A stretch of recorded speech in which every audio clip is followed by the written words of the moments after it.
Hi, നിങ്ങളുടെ വീട്ടിലെ ഒരു സ്ഥിരം കാഴ്ചയാണോ ഇത്? രാവിലെ എഴുന്നേൽക്കുന്നത് തന്നെ അമ്മേ അവൻ എന്നെ നുള്ളി, അല്ലെങ്കിൽ അമ്മേ അവൾ എൻ്റെ കളിപ്പാട്ടം എടുത്തു എന്നുള്ള പരാതികൾ കേട്ടുകൊണ്ടാണോ?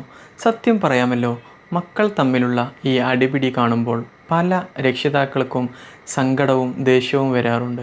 ഞാൻ വളർത്തുന്നതിൻ്റെ കുഴപ്പമാണോ, ഇവർക്ക് തമ്മിൽ സ്നേഹമില്ലേ എന്നൊക്കെ ഓർത്ത് വിഷമിക്കുന്നവരുണ്ട്. എന്നാൽ ഒരു കാര്യം പറയട്ടെ, കൂടപ്പിറപ്പുകൾ തമ്മിലുള്ള ഈ വഴക്ക് ഒരു പരിധിവരെ ആരോഗ്യകരമാണ്. എന്തുകൊണ്ടാണ് അവർ വഴക്കിടുന്നത്? മൂത്ത കുട്ടിയുടെ മനഃശാസ്ത്രം എന്താണ്?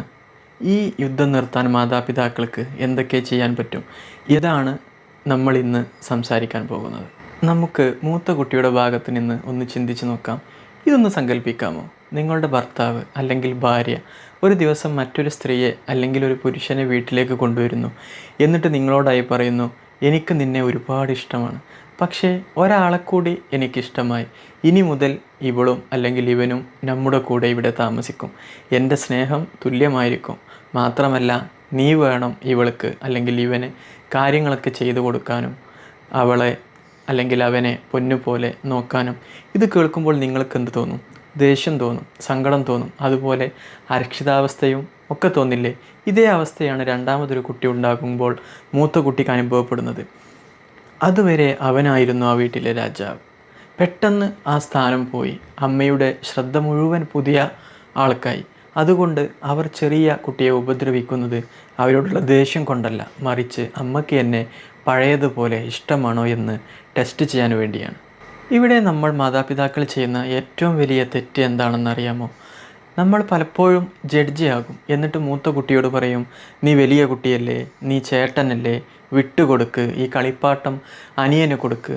ഇതൊക്കെ കേൾക്കുമ്പോൾ മൂത്ത കുട്ടിക്ക് തോന്നും, വലുതായാൽ എനിക്ക് നഷ്ടം മാത്രമേ ഉള്ളൂ, ചെറുതായാലേ അമ്മയും അച്ഛനും എന്നെ സ്നേഹിക്കൂ. അങ്ങനെ വരുമ്പോഴാണ് മൂത്ത കുട്ടികൾ കൊച്ചു കുട്ടികളെ പോലെ കൊഞ്ചി കൊഞ്ചി സംസാരിക്കുന്നതും നിലത്ത് കിടന്ന് ഉരുളാനും യൂറിൻ പാസ് ചെയ്യാനും ഒക്കെ തുടങ്ങുന്നത്. അതുകൊണ്ട് ദയവ് ചെയ്ത് വഴക്കിനിടയിൽ കയറി നീ വലുതല്ലേ എന്ന് പറഞ്ഞവരെ കുറ്റപ്പെടുത്തരുത്. ഇനി നമുക്ക് പരിഹാരങ്ങളിലേക്ക് കടക്കാം. ഏറ്റവും കൂടുതൽ വഴക്ക് നടക്കുന്നത് കളിപ്പാട്ടത്തിന് വേണ്ടിയാണല്ലേ? ഇവിടെ ഒരു നിയമം വെക്കുക.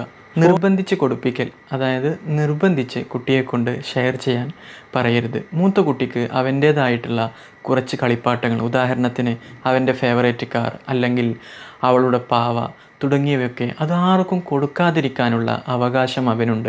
അത് അവൻ്റെ സ്വകാര്യ സ്വത്താണ്.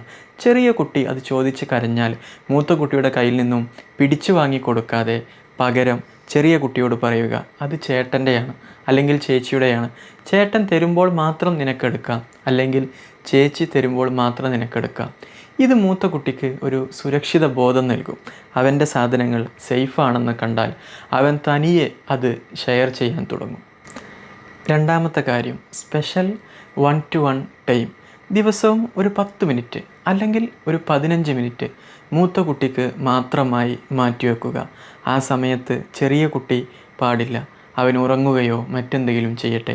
ഫോൺ പാടില്ല. ആ 10 മിനിറ്റ് അല്ലെങ്കിൽ 15 മിനിറ്റ് മൂത്തവന് വേണ്ടി മാത്രമുള്ള സമയമായിരിക്കും. അവൻ്റെ കൂടെ കളിക്കുക, അവൻ്റെ സ്നേഹത്തിൻ്റെ പാത്രം നിറക്കുക. ഒരമ്മയുടെ ശ്രദ്ധ എനിക്ക് മാത്രമായി കിട്ടുന്നുണ്ട് എന്ന് ബോധിച്ചാൽ പിന്നെ അവൻ ശ്രദ്ധ പിടിച്ചു പറ്റാൻ അനിയനെ ഉപദ്രവിക്കുകയോ അല്ലെങ്കിൽ താഴെയുള്ള കുട്ടികളെപ്പോലെ ആവാൻ ശ്രമിക്കുകയോ ഇല്ല.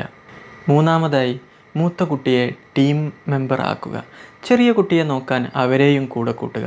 മോനെ, വാവയുടെ പൗഡർ ഒന്ന് എടുത്തു തരാമോ, വാവയ്ക്ക് ഈ കളിപ്പാട്ടം എങ്ങനെ വർക്ക് ചെയ്യുന്നതെന്ന് കാണിച്ചു കൊടുക്ക്.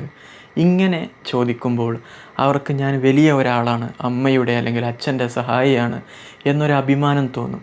അസൂയ മാറി ഉത്തരവാദിത്വം ഇവിടെ വരികയും ചെയ്യും. അവസാനമായി ഒരു കാര്യം കൂടി ഞാൻ പറയട്ടെ. അവർ തമ്മിൽ വഴക്കിടട്ടെ, അത് നല്ലതാണ്.